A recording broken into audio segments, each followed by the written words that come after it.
Hello students, आज हम start कर रहे हैं क्वेश्चन नंबर 5 फैक्टराइज। कल हमने क्वेश्चन नंबर 4 फैक्टराइज किया था, क्वाड्रेटिक पॉलिनोमियल को फैक्टराइज करना सीखा था हमने। आज देखिए ध्यान से, क्यूबिक पॉलिनोमियल है, x की मैक्सिमम पावर 3 यानी कि डिग्री 3 है, क्यूबिक पॉलिनोमियल है। और देखिए इसका मेथड बहुत आसान है, मुश्किल नहीं है। सबसे पहली चीज़ तो हमें क्या ध्यान रखना है, कोशिश ये होनी चाहिए कि क्या इनमें कुछ कॉमन निकल रहा है। जैसे हमने कल मिडिल टर्म को स्प्लिट करके कॉमन निकालना सीखा था, अगर तो वैसी सिचुएशन बन जाए यहाँ पे तो सबसे बेस्ट है। जैसे यहाँ पे बन रही है, यहाँ पे फर्स्ट 2 टर्म्स देखिए, दोनों में से क्या कॉमन आ रहा है, एक्स स्क्वायर कॉमन है। ये देखिए एक्स स्क्वायर कॉमन निकाला तो ये एक्स क्यूब था, स्क्वायर बाहर आ चुका है तो अंदर बचा सिर्फ एक एक्स। ये एक्स स्क्वायर ऑलरेडी बाहर है तो यहाँ पे बना -2। यहाँ पे वो सिचुएशन बन रही है। और पीछे वाले ये दोनों टर्म्स में देखिए, अगर वो मेथड लगाना है तो ब्रैकेट तो सेम बननी चाहिए। यहाँ पर देखो -1 आ रहा है, यानी कि पिछली दोनों टर्म्स में से अगर -1 कॉमन निकाले तो ब्रैकेट में x-2 बनता है।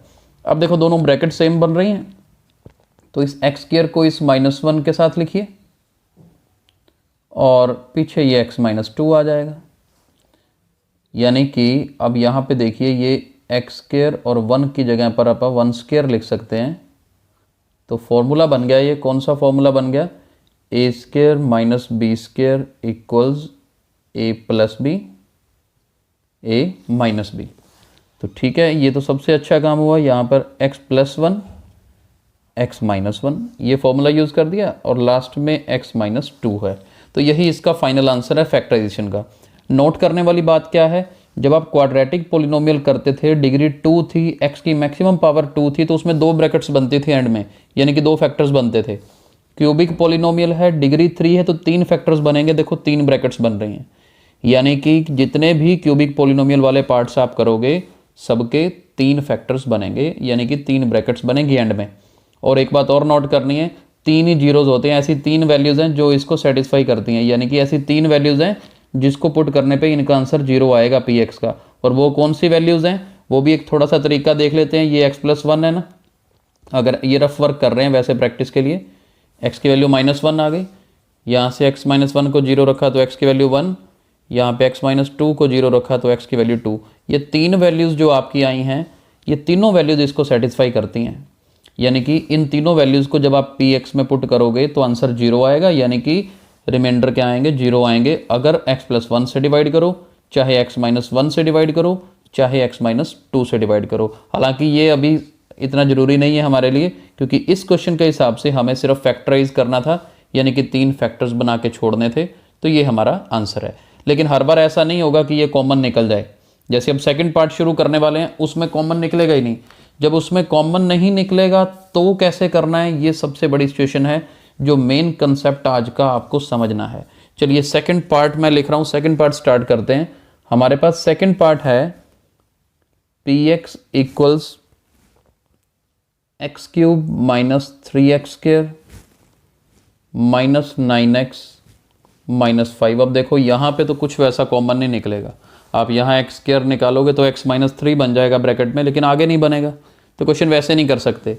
तो ऐसे क्वेश्चन में हमने हिट एंड ट्रायल मेथड लगाना है। और कैसे लगाना है, ये लास्ट वाली कांस्टेंट टर्म देख लीजिए, लास्ट में मेरे पास है 5। एक बार प्लस माइनस भूल जाइए, लास्ट में क्या है, 5 है। जब लास्ट में 5 है मेरे पास, तो देखना है 5 कौन कौन से टेबल पे आता है जी। 5 1 के टेबल पे आता है और 5 5 के टेबल पे आता है, इन्हीं 2 के आता है। तो 1 5 और एक में -1 और एक -5, यानी कि मैं ये 4 वैल्यूज हो गई मेरे पास। प्लस वाली तो लेनी लेनी है, साथ में माइनस वाली ये रफ में लिख लेनी है, कोई यहाँ पे इसका कोई काम नहीं है। ये 4 वैल्यूज लास्ट कांस्टेंट टर्म से हमारे पास निकल जाती हैं। और देखना क्या है, इन चारों में से कोई एक वैल्यू इसको जरूर सेटिस्फाई करती होगी। सेटिस्फाई करने का मतलब इन चारों में से कोई एक वैल्यू को जब इसमें पुट करेंगे तो आंसर 0 जरूर आएगा 100%। आपने रफ में चारों पुट करके देख लेनी है। पहले 1 पुट करो, फिर -1, पहले छोटी से स्टार्ट करनी है, 1 से शुरू करो, फिर क्या करो, -1 पुट करो। यहाँ 1 पुट करेंगे तो ये सेटिस्फाई नहीं करेगी, 0 नहीं आएगा, इसलिए फिर मैंने -1 ट्राई किया, तब 0 आ रहा था। तो हम सीधा -1 इसमें पुट करेंगे। पहला स्टेप यही है। सबसे पहले क्या है, पुट x = -1। देखते हैं p ऑफ -1 क्या बनता है। ये देखो -1³ -3 इंटू -1² -9 इंटू -1 -5, तो -1 -3 इंटू 1 माइनस माइनस प्लस हो जाएगा यहाँ पर। ये देखते हैं -5 और -3 -8 और -1 -9, तो देखो रिमाइंडर 0 आ रहा है। तो मैंने कहा था ना, इन चारों में से कोई एक वैल्यू सेटिस्फाई जरूर करेगी। आपने रफ में ट्राई करना है, हिट एंड ट्रायल मेथड बोलते हैं इसको, और ट्रायल भी जो करना है स्मॉलेस्ट वैल्यू से करना है, 1 और -1 से स्टार्ट करना है।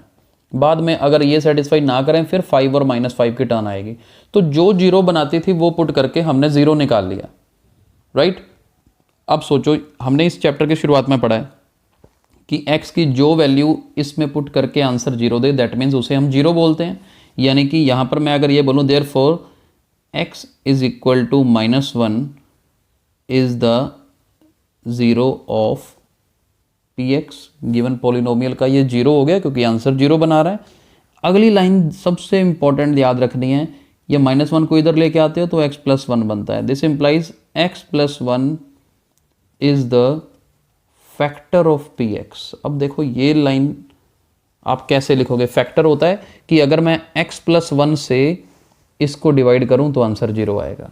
हमने बिल्कुल चैप्टर किए, आपको गिवन होता था कि x + 1 is a factor, find the remainder, तो आप क्या करते थे, x + 1 को 0 रखते थे और x की वैल्यू -1 निकालते थे, फिर इसी को पुट करके रिमाइंडर निकाल के दिखाते थे राइट, यही करते थे। अब क्या है, अब आपको x = -1 0 है, ये आपने देख लिया। वहां से आपको अब उल्टा फैक्टर लिखना आना चाहिए, यानी कि -1 को इधर लेके आएंगे तो जो भी लीनियर पॉलिनोमियल बनेगी वो क्या होगी, फैक्टर होगी, राइट। चलिए आगे देखते हैं क्या करना है।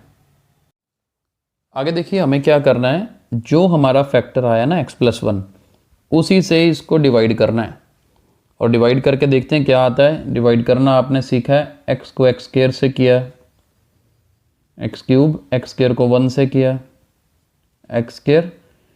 इसके बाद देखते हैं साइन चेंज हो जाएंगे, ये कट गया, -4x² -9x -5, फिर x को किया -4x से तो -4x², -4x को 1 से करते हैं तो -4x, साइन चेंज, ये कट गया, ये बना -5x -5, तो x को किया -5 से, ये मेथड हमने किया हुआ है पहले, -5 को 1 से करते हैं तो -5, ये कट गया और रिमाइंडर क्या आया, 0 आया। आना ही चाहिए था रिमाइंडर, क्योंकि हमने लिखा है कि x + 1 इज द फैक्टर, अगर फैक्टर है तो डिवाइड करने पे 0 तो देगा ही। इसके बाद आपने मेथड किया हुआ है dividend is equal to divisor multiply quotient plus remainder, right. यानी कि आपने ये डिविडेंड क्या है, x³ -3x² -9x -5 is equal to, divisor क्या है, x + 1, कोशिएंट क्या है आपके पास, x² -4x -5 और रिमाइंडर क्या है, 0। वो तो खत्म हो गया क्योंकि 0 तो ऐड करना कोई ऐसी बात नहीं है। अब देखो एक तो x + 1 ब्रैकेट बन गई, इसके बाद आपके पास यहाँ क्वाड्रेटिक पॉलिनोमियल बन रही है, जो कल मेथड किया ना, अब उसी की प्रैक्टिस है। यहाँ की 2 ब्रैकेट्स बनानी तो आपको आती हैं, मिडल टर्म को स्प्लिट करना है, -4x को यहाँ पर लिख सकते हैं -5x + x -5, क्यों, क्योंकि मल्टीप्लाई करके -5 आना चाहिए, ऐड करके -4 आना चाहिए। -5x में x ऐड करोगे तो -4 ही बनेगा। इसकी प्रैक्टिस कल आपने की थी, तो एक बार हाथ से करके देख लेना इसको आज। पहली दोनों में से x कॉमन तो x -5, दूसरी दोनों में 1 कॉमन तो x -5, तो ये क्या बना हमारे पास फाइनली, ये x + 1 इकट्ठा हो जाएगा और फिर ये x -5। तो देखो 3 ब्रैकेट्स बन रही हैं हमारे पास, तो यानी कि हमारा आंसर बिल्कुल ठीक है। क्यूबिक पॉलिनोमियल की बात कर रहे हैं तो 3 ब्रैकेट्स ही बननी चाहिए। तो ये मेथड है, सबसे पहले तो हिट एंड ट्रायल मेथड से एक वैल्यू कोई निकालनी है जिससे आंसर 0 बने, वहाँ से फैक्टर बन जाएगा। जब आपके पास फैक्टर बना तो उसी से गिवन पॉलिनोमियल को डिवाइड करना है, ये कोशिएंट बनेगा, फिर इस मेथड से लिखना है। कोशिएंट ही है जो बचती हुई 2 ब्रैकेट्स हमें बना के देगा, राइट। चलिए नेक्स्ट पार्ट पे चलते हैं। चलिए इस क्वेश्चन में देखिए px हमारे पास है अब इसमें भी सीधा x कॉमन निकाल के ऐसा कुछ भी नहीं बन रहा कि आप एक्स स्क्वायर कॉमन निकालो और फैक्टर बन जाए, नहीं बन रहा। तो लास्ट वाला क्वेश्चन 20 देखना है कि 20 के प्राइम फैक्टर क्या क्या है। देखो 20 को आप 2 × 2 × 5 लिख सकते हो, 2 × 2 4, 4 × 5 20, यानी कि प्राइम फैक्टर 2 और 5 दो बनते हैं और 1 तो सबका होता ही है, कॉमन है। तो 1, 2 और 5 मेरे पास 3 वैल्यूज़ निकली, जिनको चेक करके मैं ये देख सकता हूँ कि इसमें पुट करके 0 आ रहा है कि नहीं, और प्लस की तो देखनी होती है, साथ में माइनस भी चेक करनी होती है। तो 6 वैल्यूज़ हैं और मैंने आपको कहा शॉर्टेस्ट वैल्यू से यानी कि 1 से शुरू करना है। और करने की क्या ज़रूरत है, 1 को पुट करूँगा तो 0 आएगा ही नहीं, क्योंकि सारा कुछ पॉजिटिव हो जाएगा। ठीक है, इसका आंसर नेगेटिव में ही निकलेगा। जब -1 ट्राई करते हैं तो बाई चांस 0 आ ही रहा है, तो आगे हमें चेक करने की ज़रूरत नहीं पड़ रही। आप यहाँ पर -1 फिल करके देख लीजिएगा, आपका आंसर 0 आएगा। अगर p -1 0 है तो हम लिख सकते हैं, स्टेप मैंने लिखना सिखाया था, therefore x = -1 is the 0 of px, और फिर इसका मतलब क्या होगा, x + 1 is the factor of px, यानी कि हमें x + 1 से इसको डिवाइड करना है। वो स्टेप्स लिखने जरूरी हैं जी, पिछले स्टेप में लिखे हैं, पिछले पार्ट में आपने सेम एज इट इज़ कर लेने। मैं आपको डिवीज़न करवा रहा हूँ जो ज़रूरी है अब यहाँ पे कैलकुलेशन के लिए। x³ + 13x² + 32x और लास्ट में है हमारे पास 20 प्लस का, और बाहर हमारे पास x + 1 से हमें डिवाइड करना है।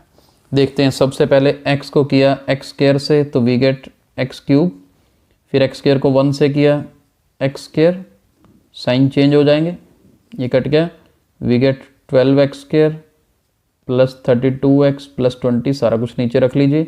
फिर x को किया 12x से तो 12x², 12x को 1 से किया तो 12x, साइन चेंज हमारे पास बच गया यहाँ पर 20x + 20, तो x को किया 20 के साथ 20x + 20, साइन चेंज, ये कट गए दोनों, और रिमाइंडर फाइनली क्या आ गया, 0 आ गया। और इसके बाद आपको लिखना सिखाया था dividend = divisor multiply quotient plus remainder, तो वो स्टेप भी आपने एज इट इज़ करना है, लिख लेना है। मैं आपको ये सीधा यहाँ से करवा रहा हूँ, x³ + 13x² + 32x + 20 = ये हमारा डिवाइज़र और ये हमारा कोशिएंट। रिमाइंडर 0 अब मैं नहीं लिख रहा हूँ, वो स्टेप आपने कर लेना है, आपको सिखाया हुआ है। अब इसके बाद अगला काम क्या है, मिडिल टर्म स्प्लिट करनी है। मल्टीप्लाई करके 20 आए, ऐड करके 12 आए। देखिए जी, बड़ा सिंपल, 10x + 2x, क्योंकि 10 को जब आप 2 से मल्टीप्लाई करते हैं तो 20 बनता है, ऐड करते हैं तो क्या बनता है, 12x बनेगा। तो देखिए यहाँ पर x कॉमन तो x + 10, पिछली दो टर्म्स में 2 कॉमन तो x + 10, तो फाइनली हमारा आंसर क्या बना, ये x को 2 के साथ लिखिए x + 2 और एक ये x + 10। तो देखिए 3 ब्रैकेट्स बन गई हमारे पास। तो यानी कि इस तरीके से हमने फैक्टराइजेशन करनी है क्यूबिक पॉलिनोमियल की। आसान है, 4th पार्ट लास्ट पार्ट शुरू करने जा रहे हैं, और आई होप कि अभी तक आपको समझ आ रहा है। इसको हाथ से जब तक प्रैक्टिस नहीं करोगे, आपकी एग्जाम्पल्स हैं बुक में, आप उन एग्जाम्पल्स की ट्राई करिए घर पे करने का। हाथ से करोगे तो कंसेप्ट अच्छे क्लियर हो गए। 4th पार्ट करते हैं, 2y³ + y² - 2y - 1।